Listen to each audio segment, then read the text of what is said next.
پس زنها به طور ذاتی اصلا و ژنتیکی به دلایل متعدد تکاملی توانایی خیلی پیشرفته تری در سخن گفتن، ارتباط برقرار کردن و قصه گفتن دارن. بنابراین ما اصلا با یه موجوداتی طرف هستیم. خب همه انسان ها این توانایی رو دارن ولی تو اونا اصلا یه لول دیگه است. خب یعنی مثل قیاس تیم فوتبال کوچمون با رئال مادرید اینقدر فرق میکنه قضیه بین سخن گفتن و قصه گفتنی که ما مردا داریم و زنا دارن. و ما چون خیلی محدود از این کلمه استفاده میکنیم، بسنده میکنیم به فکت ها و رئالیتی. و گفتم قانون 16 بنیامین، مجموعه قوانین بنیامین رو تو کانال وی آی پی میتونید پیدا کنید، تو هایلایت هست. نه، قانون 16 هم میگه که واقعیت، فکت، ریالیتی اینا برای زنها هیچ ارزشی نداره.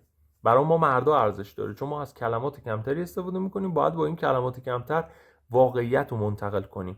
خب باید واقعیت رو منتقل بکنیم، ولی اونا چون کلمات بیشتری دارن باهاش میتونن روایت هم بسازن. به خاطر همین تو اصلا میبینی که اینا خیلی خوب قصه میگن و غیر از این که خیلی خوب قصه میگن، اینا یه چیزی دارن که من بهش میگم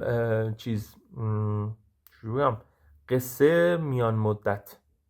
خب قصه کوتاه مدت، یعنی مثلا برای این هفتهش یه قصه ای داره، برای امروزش یه قصه ای داره که من امروز میخوام چی کارا کنم. امروزم اینجوری شروع شد، اینطوری ادامش دارم میدم. شب رفتم کافه، آخر شب 2 استوری از اینایی که مخصوصا این بلاگرها رو نگاه بکنین، کاملا این قصه روزانه رو میبینی.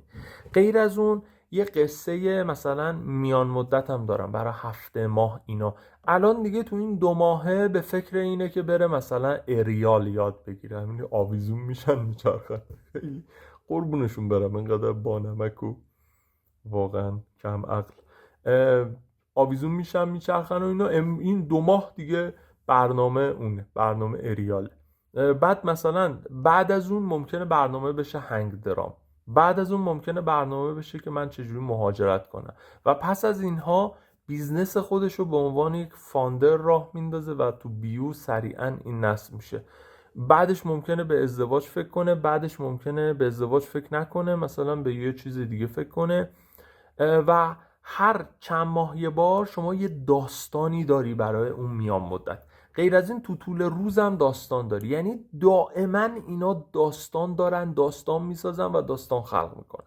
و موضوع رو گم نکنیم، من تو این زنجیر ریلز میخوام بگم چرا اینا از بد بوی خوششون میاد و پسر خوبی که روشون سرمایه گذاری میکنه رو میذارن کنار و میرن سراغ بد بویه. برمیگرده به همین داستانا.